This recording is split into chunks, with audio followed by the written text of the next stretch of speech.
Esto es su noticiero Notivisión, con Héctor Polo.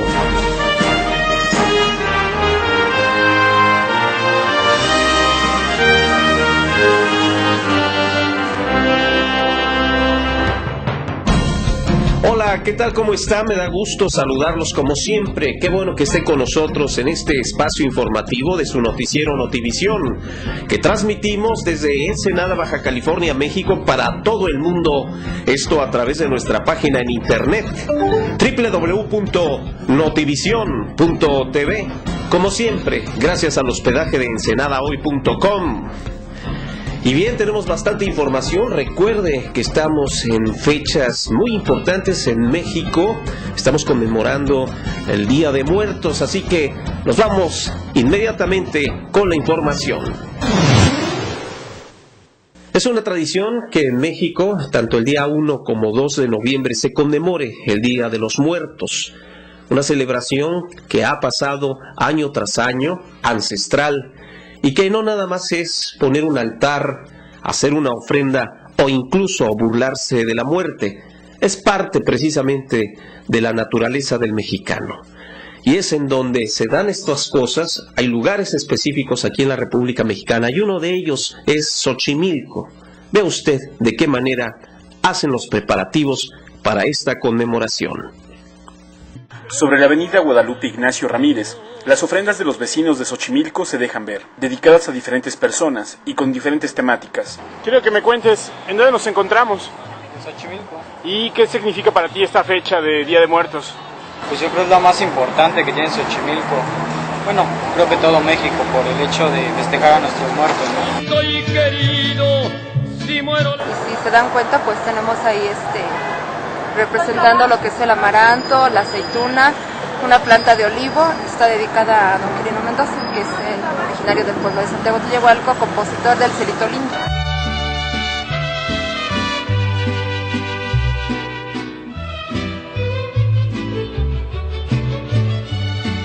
Ya en el centro, el mercado se extiende a la calle, en donde se ofrecen flores de cempasúchil y copal principalmente. ¿Cómo está la venta hoy de flor de cempasúchil? Bien. ¿A cómo está dando el ramo? A 10 pesos. ¿Y de dónde son estas flores? De aquí del barrio de la Asunción. Y cuéntame, ¿a cómo está el copal? A 10 pesos. En la tierra mexicana nos morimos entonando una canción.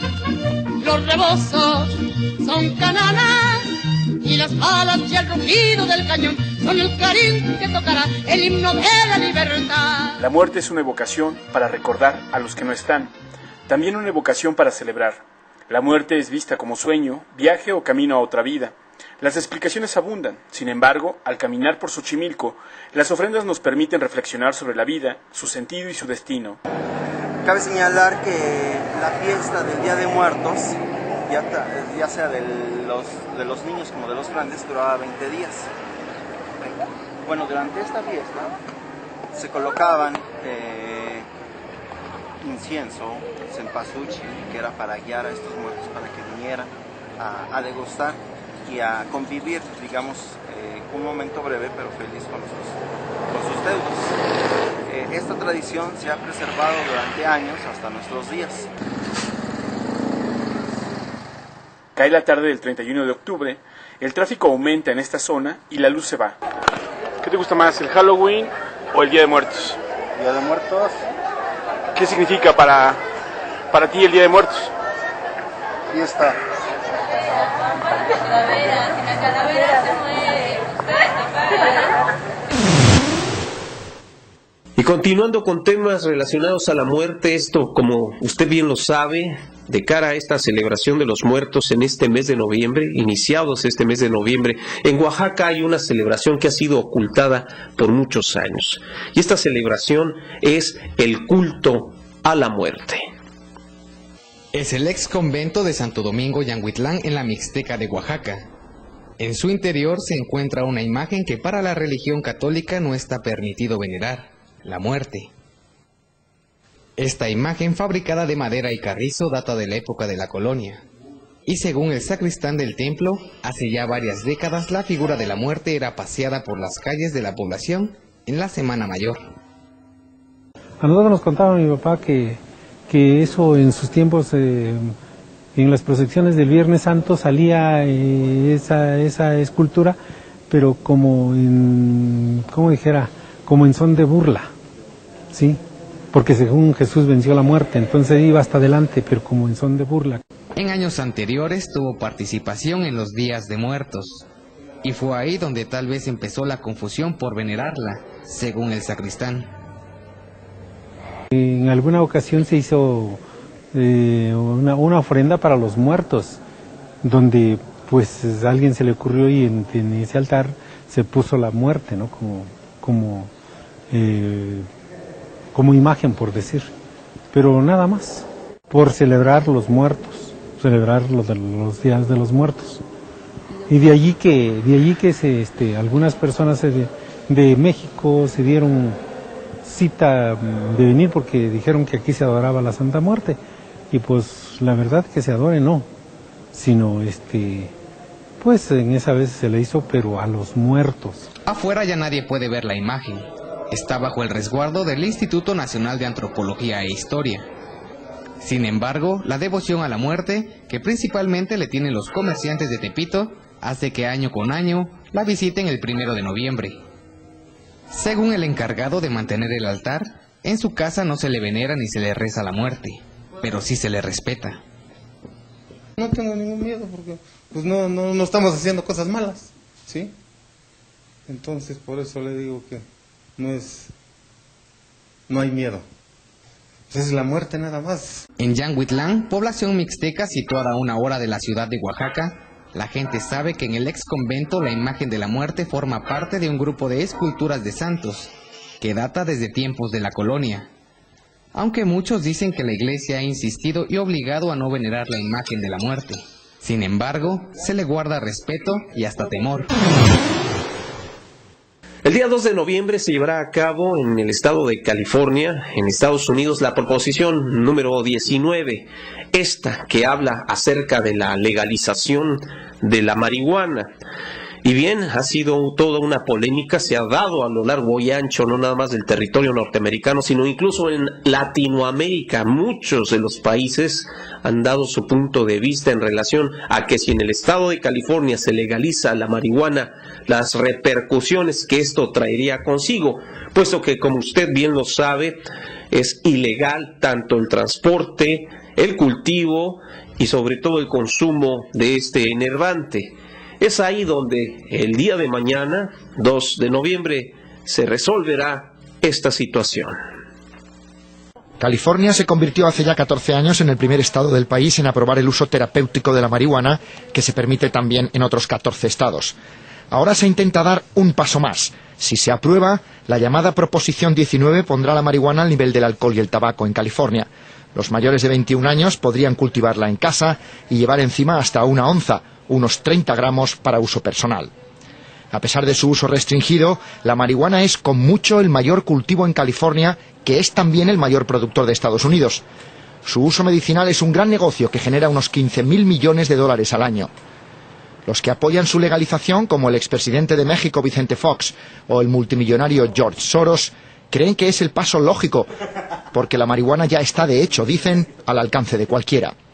Creen que, como ocurrió con la ley seca, eliminaría el mercado negro y la violencia que los rodea y ahorraría miles de millones de dólares que ahora se gastan en perseguir y encarcelar a los infractores, en muchos casos jóvenes, a los que la cárcel hace más daño que la propia marihuana.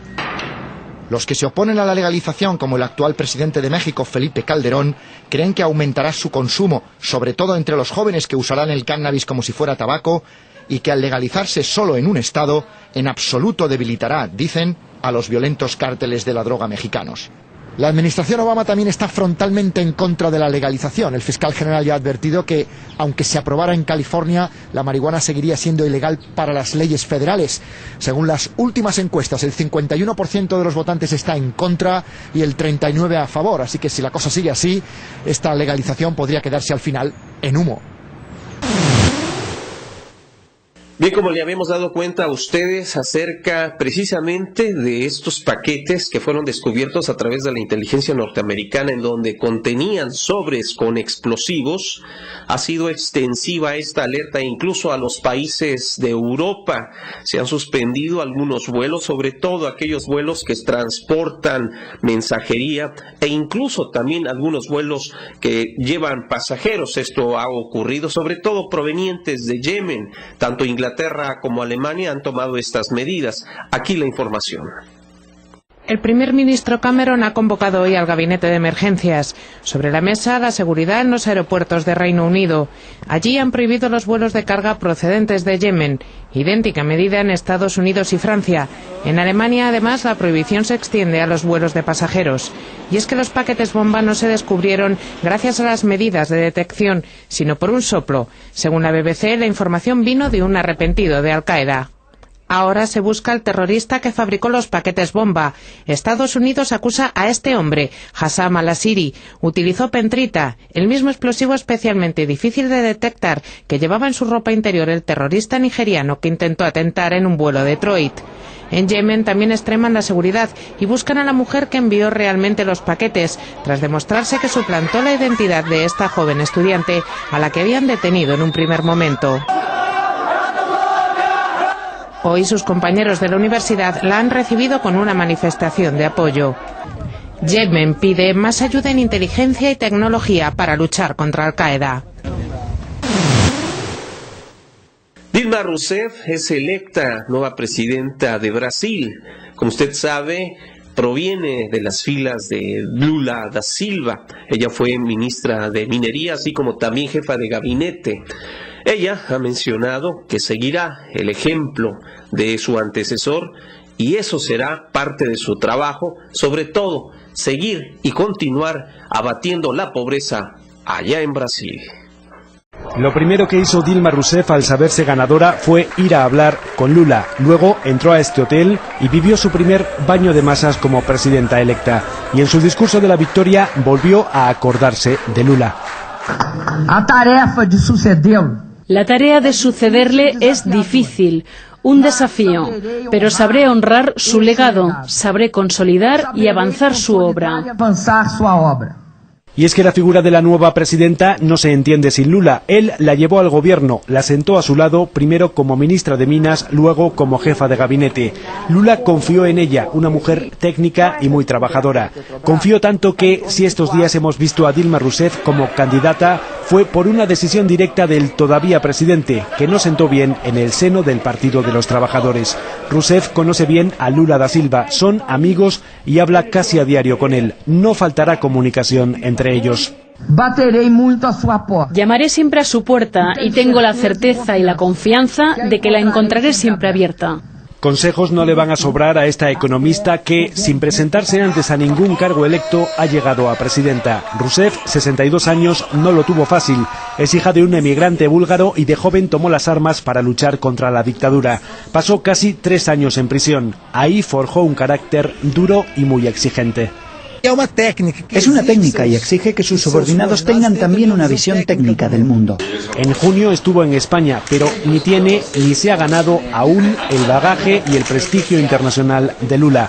Ni eso ni su carisma. Y eso puede ser un problema porque, como recuerda más de uno, aquí el carisma se tiene o no se tiene, pero no se traspasa. Continuando con la información internacional, una tragedia allá en Irak. 58 muertos y más de 70 heridos fue el resultado de una operación militar llevada a cabo precisamente para tratar de liberar a estas personas. Un grupo vinculado con Al-Qaeda tomó por rehenes a estas personas que se encontraban en una iglesia católica allá en Bagdad. De acuerdo a las declaraciones del ministro de Guerra, mencionó que esta operación fue todo un éxito. La mayoría de los fallecidos son mujeres y niños que habían acudido a la misa dominical. También han muerto 5 hombres armados, 10 policías y al menos 2 sacerdotes. En las paredes y bancos de la iglesia aún se pueden ver los restos de la masacre. Todo empezó cuando un grupo de hombres armados entró en el templo en pleno centro de Bagdad.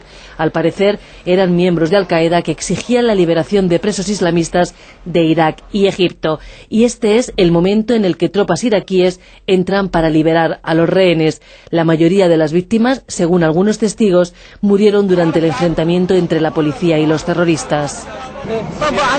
Estábamos rezando, dice este joven, cuando oímos disparos. Nos retuvieron dentro de la iglesia, no nos dejaron salir y hay muchos muertos por todas partes. Algunos terroristas explosionaron sus chalecos y cinturones cuando vieron entrar a la policía. La operación de rescate ha sido un éxito, ha asegurado el ministro de Defensa. Decidimos lanzar un ataque ofensivo. No podíamos esperar más porque sabíamos que los terroristas planeaban asesinar a los secuestrados. Ha sido un éxito. Han muerto todos los terroristas. Las autoridades iraquíes han pedido a los fieles que no abandonen el país después de este atentado, el más sangriento contra los cristianos en Irak. Quizá a usted no le suene este nombre, Hugo Aguilar Naranjo. Él fue ex agente de inteligencia allá en Colombia y fue, ¿sabe una cosa?, quien mató al narcotraficante más grande y poderoso de Colombia. Estamos hablando precisamente de Pablo Escobar Gaviria. Él nos narra, a través de su testimonio, qué pasó ese día 2 de diciembre de 1993. Lo hecho por Hugo Aguilar Naranjo el 2 de diciembre de 1993 despertó emociones encontradas en los colombianos. Unos lloraron y otros celebraron la muerte del narcotraficante colombiano Pablo Escobar Gaviria. Sí, el tiro mío, que se lo pegué en toda la espalda, le cogió el corazón. Y el tiro de R15 del policía le atravesó el oído. De abajo, los de afuera, un solo medio tiro le raspó una pierna, no más. Hugo Aguilar, quien asegura que el operativo se pudo realizar gracias a interceptaciones telefónicas, recuerda como si fuera ayer el día en que cayó Escobar. Me llené también de valor y empecé a entrar a la casa, pero con la prevención de que ahí nos iban a encender a tiros, porque presumíamos que estaba con gente. Tras revisar la planta baja de la casa, Aguilar subió al segundo piso y se encontró con Escobar. Sacó una pistola de aquí, sacó y tan, nos hizo como 5 tiros. Yo me agaché y se me fue la ráfaga del fusil, si no me cogen. Y él corrió, pero la ráfaga fue al techo, no fue a él. Corrió y bregó a abrir una puerta y una pieza, pero no le abrió, tal vez estaba con seguro. Y se volvió y volvieron otro tiro, entonces yo ya había sacado la pistola y corrió hacia donde había hecho un hueco, así una ventana falsa. Yo llegué, le hice el tiro y el policía, el que venía detrás mío, le hizo otro por encima de la cabeza mía, le hizo otro tiro de fusil y se fue. Fue cuando cayó al techo. Aguilar cuenta que saltó por la ventana por donde cayó Escobar. Quería confirmar si ese disparo había terminado con la vida del poderoso narcotraficante. Yo llegué y con el pie le retiré la pistola, me quedé mirándole así la frente, las cejas, lo agarré, lo levanté y entonces dije, sí, este es Pablo Escobar, y cogí el radio y dije, viva Colombia, murió Pablo Escobar. En información del arte, la cultura y el espectáculo, y como siempre le decimos, no del espectáculo frívolo, barato o banal, estamos hablando del verdadero arte. Se van a conmemorar el 75 aniversario del nacimiento de uno de los bailarines más sublimes, más grandes de flamenco que haya dado la tierra. Estamos hablando precisamente de Antonio Gades. Allá en España estarán dándose ya los preparativos y se inicia con una exposición, sabe, de su amigo Antonio Miró. Por supuesto van a estar complementarias algunas actividades de este gran bailarín que no nada más trascendió en los escenarios, sino también en el cine, en el arte y por supuesto ahora en la pintura. Es difícil olvidar las brillantes coreografías que creó Antonio Gades, inspiradas en obras inmortales de la literatura, como estas Bodas de Sangre que llevó Carlos Saura a la gran pantalla. Coreografías que su compañía sigue llevando a escenarios de todo el mundo, y más este año. Son un equipo de gente joven dirigido por Estella Arauzo, que trabajó codo a codo con el maestro e intenta mantener su filosofía. del ser honesto, de tener disciplina, de tener dignidad como bailarín, de tener conciencia del trabajador, como siempre él nos inculcó, ¿no? La compañía está instalada en este edificio de Getafe desde 2006, un edificio que es ahora también sede de su fundación. La creó él mismo poco antes de morir, para que los jóvenes pudieran seguir construyendo el camino que él inició en el baile. Aquí se guardan entrevistas, documentales, programas, trajes, dibujos, premios, fotos y cuadernos personales. Y se hacen también actividades sociales con las obras de Gades. Estamos desarrollando un programa de inclusión social para mujeres que están en riesgo de exclusión, que tienen problemas con familias muy desestructuradas y que encuentran en la música y en la danza una forma diferente de expresión. Actividades que se multiplican en este año Gades, que comienza el miércoles con esta exposición de su amigo Antoni Miró.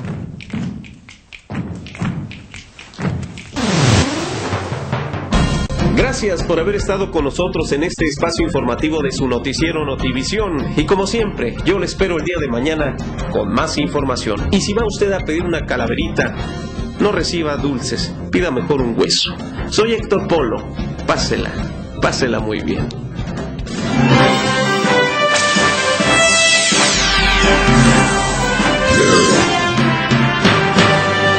Esto fue su noticiero Notivisión.